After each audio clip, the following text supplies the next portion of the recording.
Vandag duik ons in 'n baie interessante filosofiese idee oor wat ons as mense nou eintlik dryf. Dit gaan alles oor die eindelose wipplank tussen lyding en genot en hoe daardie twee dinge ons gedagtes en dade vorm. So, kom ons skop af met 'n vraag wat jou dalk 'n bietjie gaan laat dink. Dit kom uit 'n essay van Park Moonke. Hy vra: "Wat as reïnkarnasie nie iets is wat gebeur na jy dood is nie? Wat as dit iets is wat jy wel elke liewe dag, oomblik vir oomblik beleef?" Goed, so hier is hoe ons dit vandag gaan aanpak. Eers gaan ons kyk wat hierdie siklus nou eintlik is. Dan, en hier word dit nogal donker, delf ons in hoe pyn spesifiek gebruik word om mense se denke te beheer. Daarna kyk ons na die teenoorgestelde, plesier, en hoekom dit ook 'n stryk is. En heel laaste natuurlik, hoe breek 'n mens uit hierdie ding? Reg, kom ons spring weg. Eerstens, wat presies is hierdie siklus waarvan die skrywer praat?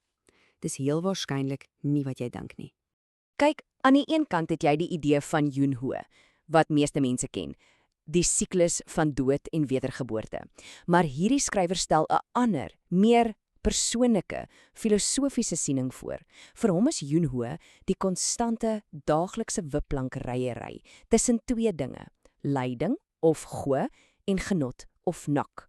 So, kom ons praat oor go of lyding. Dink daaraan, as jy regtig honger is of dalk siek in die bed lê, waaraan dink jy? Amper niks anders nie, né?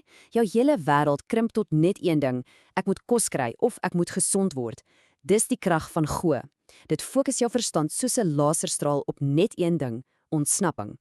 Goed, en hierdie is waar die argumente regtig wel nogal ontstellend raak, want daardie selfde intense fokus wat pyn skep, dit kan uitgebuit word. Dit kan doelbewus gebruik word om iemand se denke heeltemal te beheer en te verander. Die basiese idee is skokkend eenvoudig. As jou lewe vol lyding is, dink jy minder. Jou hele wese is net gefokus op oorlewing.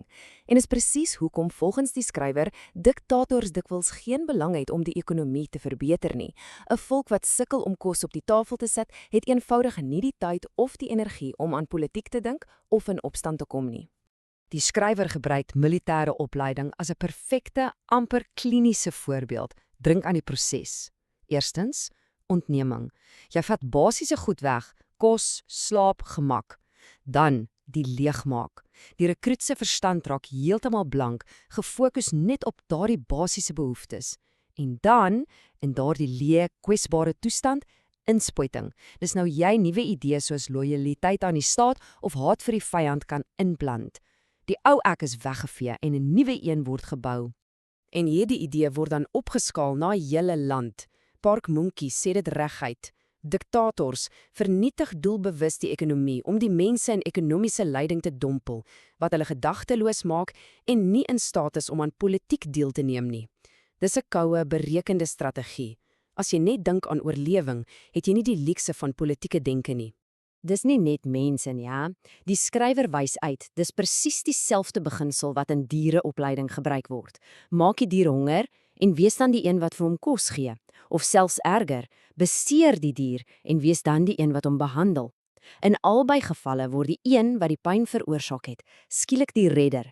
Dit skep 'n kragtige band van afhanklikheid en absolute gehoorsaamheid. Goed, dis die donker kant van pyn. Maar wat van die ander kant van die muntstuk, genot of naak? Jy sou dink dis die antwoord, maar nee, dit het sy eie baie subtiele stryk wat jou reguit terugstuur na lyding. Die ding met genot is, dit hou nie. Die oomblik wat jy kry wat jy wou hê of dalk net kort daarna, is die lekker gevoel weg. Dit word die nuwe normaal. En wat gebeur dan? Jou brein begin dadelik soek vir die volgende ding. En hierdie eskalasie is 'n nimmer eindigende trapmeel. Jy trou met 'n pragtige persoon, maar kort voor lank begin jy ander mense raak sien. Jy verdien uiteindelik daai groot salaris, net om te besef jy wil nog meer hê. Jy word beroemd in een veld, maar dan soek jy bewondering in 'n ander, soos die politiek. Sien, die begeerte stop nooit nie. En daardie konstante wil hê word sy eie vorm van lyding. So, hier is die groot verskil tussen die twee. In 'n toestand van lyding of go, fokus jou brein op net een ding, hoe om weg te kom. Maar in 'n toestand van genot of naak, wil jou brein skielik baie verskillende dinge op een slag hê. Pyn maak jou wêreld klein, genot maak dit groot en vol nuwe begeertes.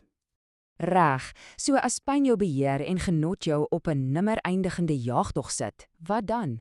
Hoe kom 'n mens van hierdie wipplank af? Hoe kry jy stabiliteit? Wel, die skrywer stel 2 konsepte voor. Die eerste is haathal, wat basies bevryding beteken. Dis die aha-oomblik. Dis die bewustheid dat jy in hierdie siklus is. Dis om te sien dat pyn na genot lei en genot weer na pyn. Die tweede is yolpan of nirvana. En dit is die praktyk. Dis die vaardigheid om jou balans te hou, om nie aan die een of die ander uiterste vas te klou nie. Nou, die skrywer se siening van die lewe, veral na 50, is nogal direk. Hy reken ons lewens bestaan uit so 70% lyding of gooi en net 'n skamele 10% genot of naak. Maar, en dis die belangrike deel, daar is 'n 20% in die middel, 'n toestand van vrede. Nie pyn nie, nie genot nie, net kalmte. En dit, sê hy, is die ware doel. Nie om daardie 10% genot te probeer opstoot nie, want ons weet nou dit lei net tot meer lyding. Nee, die ware doel is om daardie 20% van vrede, daardie middelgrond, groter te maak. So dit los ons met 'n laaste gedagte.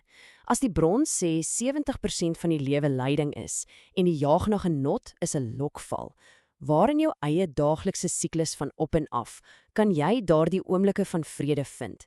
En hoe kan jy daardie ruimte 'n bietjie groter maak? Dis dalk die regte vraag om te vra.